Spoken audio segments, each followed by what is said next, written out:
Fate Likes to Play by Sierra Steinbrecher. Chapter 25. No! The big man filled the second tankard for himself and started walking back in the direction of Toothless with Hiccup. I was a bit worried about how you would perform that with a dragon, but she certainly solved that problem for you, my prince. Yes, he replied, smiling. She's always surprising me like that. I'm sure. They dodged a pair of chattering ladies. That some surprises are more pleasant than others. He flicked his free hand and made a few more guests intercept their route to the princess. Today's must have been quite the treat. Yes, but he dodged one of his brothers talking to a general. I don't think it changed anything. What do you mean? Thanatos asked. How on earth could the boy say that? Was he blind to her beauty? Hiccup stopped walking and faced the man head on. Well, I loved her before she showed me that she could be human. Now I know that we can have a family together, and that does make me happy. But I still think I would have loved her. Great groggles. What was the boy made of? He couldn't convince him this way. Thanatos switched tactics. But are you sure she feels that way? I mean, people who can change like that. The prince turned away and started walking again. Whatever the legends might be, I'm sure that Toothless means no harm to those inside the palace.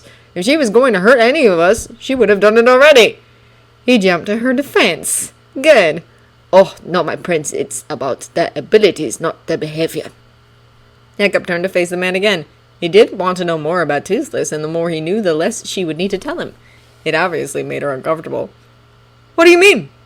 Well, began the man, in all the legends, these skin changes only had two forms, usually a human and dragon form. But if they chose a third form, usually smaller than the other two, well, the constant changes in body size would eventually kill them. And I did notice that the dragon Toothless is much smaller than the human Toothless, so I just wanted. He sighed, but perhaps I'm overthinking this. Hiccup ran back to Toothless, and the man smiled. He reached Toothless quickly and almost shoved the cup into her hands. I'll be right back. I need to, check on the kitchens. And he ran out of the ballroom, leaving a dazed Toothless behind, clutching a tankard. He ran through the corridors and up the stairs. His mind was spinning. Toothless had three forms: the black dragon form, her human form, and the green dragon form. If there was any chance that what Thanatos had said was true, then every time Toothless changed into that green skin, she was hurting herself. He had to get rid of it before she did herself serious injury with the thing. He tore open the door to their room and ran for the changing screen with the green skin draped over the top, just where she'd left it. He grabbed one of the paws and pulled the thing off the top of the screen. It was so small in his hands.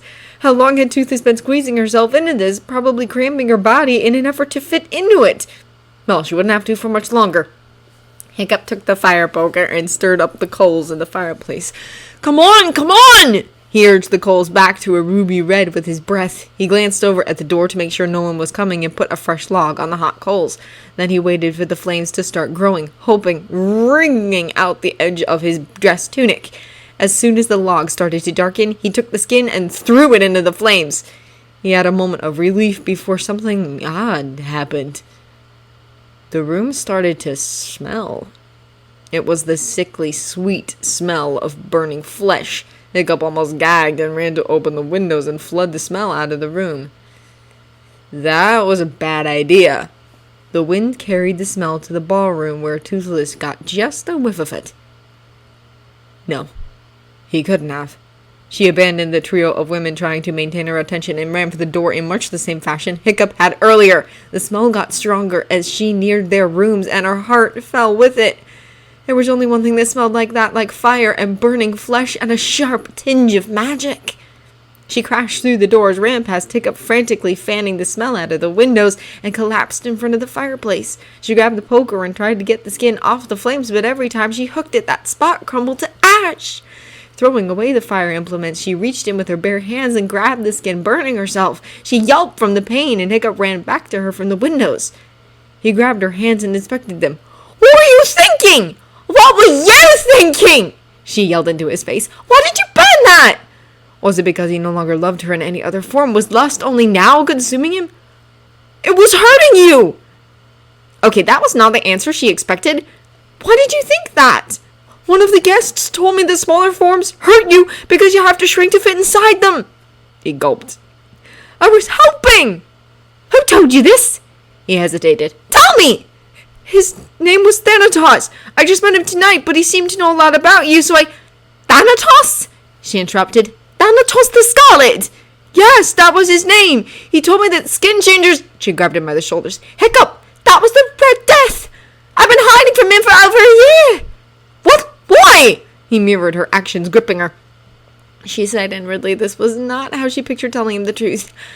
I'm a skin changer, someone who takes on different forms by wrapping themselves in the hide of an animal. Usually we have two forms, the human form we're born in and our dragon form. Don't ask me how we get that skin, my dad didn't teach me that yet. The Red Death is one of us, but greedy. He stole me from my father for my beauty and kept me enslaved. I tried to leave, but he had me in magic.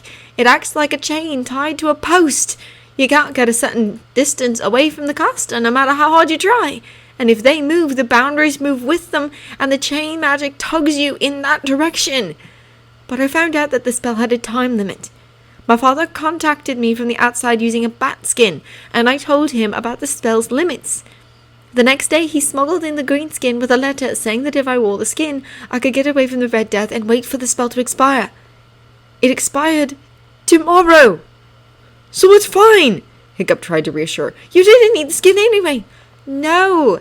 If it's here in the castle, the boundaries from the spell are already on me. And with the skin gone, I can't escape again. She looked up at him, tears beginning to fall. I'll have to leave with him.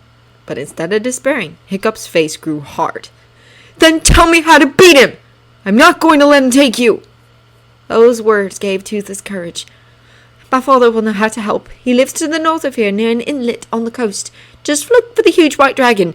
Ah! Something forced her back. It's the boundaries, they're pulling at me! No, you can't go! But despite his protests, she yanked out her Night Fury skin, stripped off the dress, and quickly replaced it with a skin. She opened the window. I'm sorry, I don't have a choice. She finished the transformation and flew through the window to where Thanatos the Scarlet, as he liked to call his human form, waited for the prettiest of all his captives. When Mark came into the room to bring him and Toothless back to the ball, he saw Hiccup standing, hunched over, Toothless's dress in his arms. Where's Toothless? Asked their friend. Gone, breathed the prince. And it's my fault.